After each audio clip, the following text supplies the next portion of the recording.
For ages, Koreans believed that when a person died, his or her body would eventually perish, but the soul would remain and stay near their descendants.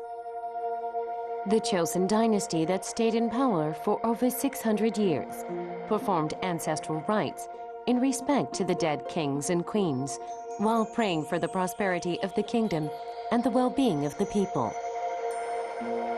These rites are held at Cheongmyo Royal Shrine, which has been excellently preserved over the centuries.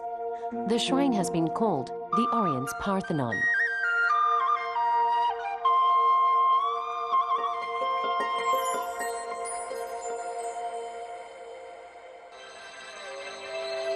When the Joseon dynasty came to power in 1392, the king immediately built the Cheongmyo Royal Shrine to the left of the palace and the sajik on the right side.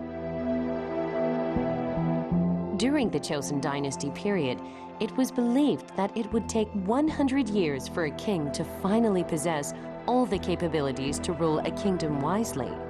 Thus, receiving blessings from the ancestral gods was very important to the kings, who had little chance in reaching the old age of 100 years. Thus, Cheongmyo Royal Shrine Sajik symbolized the pillar of the kingdom and was believed to affect the rise and fall of the nation.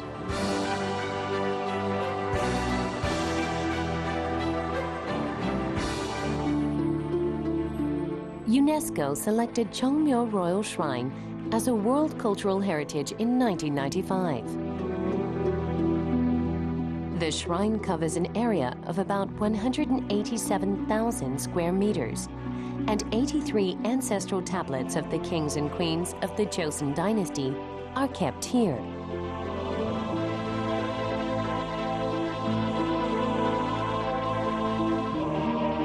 A holy place where kings received the blessings from previous kings and prayed for peace around the kingdom and prosperity.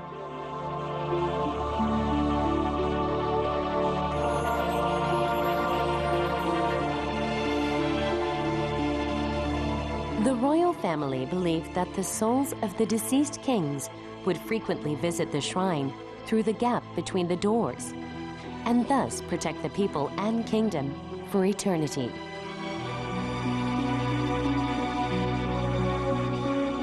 In the beginning, the Cheongmyo Royal Shrine consisted of 7 chambers where the ancestral tablets were kept.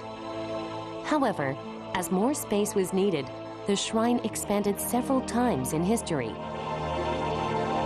Thus, the Wallang building that was placed near the shrine was rebuilt while the Waldae base of the shrine was reinforced. Eventually, the shrine became the world's largest single wooden building.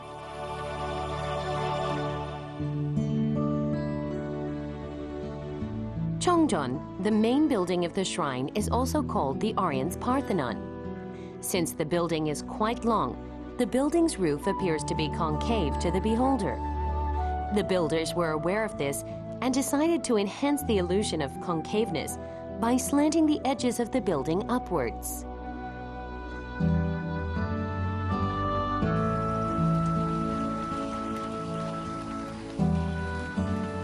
Wallang building was built for the king to wait in case of rain during a ceremony.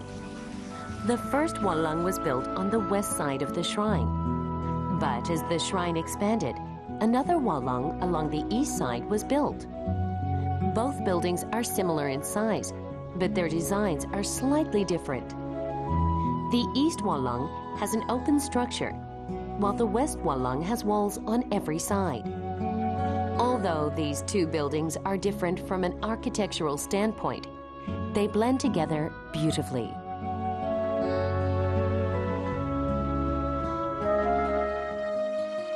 The floor that leads to the chambers is elevated to create a path to the heavens, where the ancestral gods supposedly existed.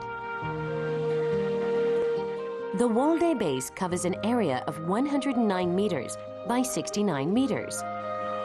The immensity of the Waldae creates the stillness and sincerity in the atmosphere of the chamber. The uneven stone floor creates a mystical atmosphere, as if it is the shape of God's fingerprint.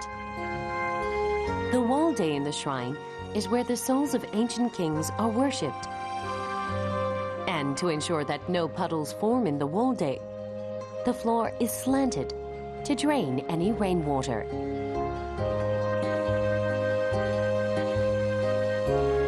The official in charge of the ceremony would carefully climb the Dongwallang stone steps, which are engraved with pictures of clouds. The stones are arched in the shape of a rainbow. These symbols of the sky indicate that the shrine is a sacred place that connects the earth to the heavens.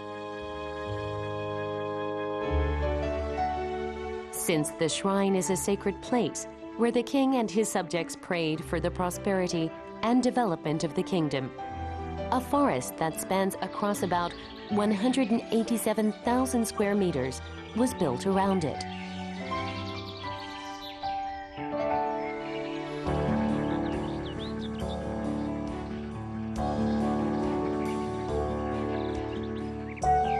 Hamabi.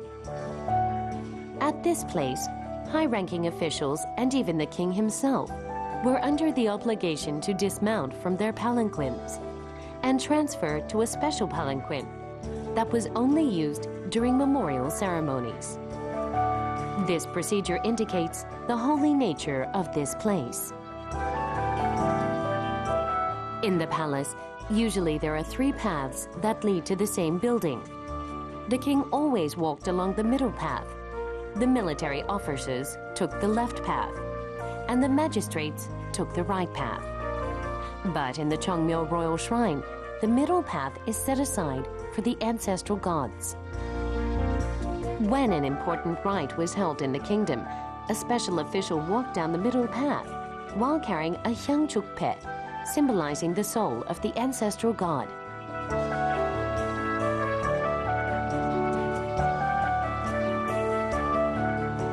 As the descendants pray to the ancestral gods for protection and blessings to keep the dynasty strong, they present their offerings with deep respect.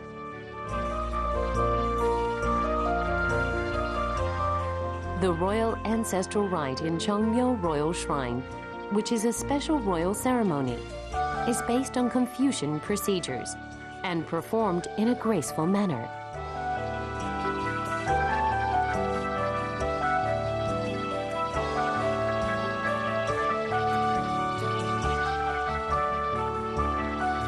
It is the oldest ceremony in the world and was selected as an intangible cultural heritage by UNESCO in 2001.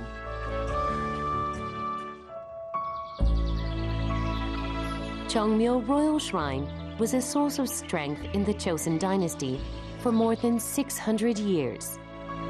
In this new century, the ancient royal shrine now offers a lush green environment for Koreans who live in a fast-paced modern city.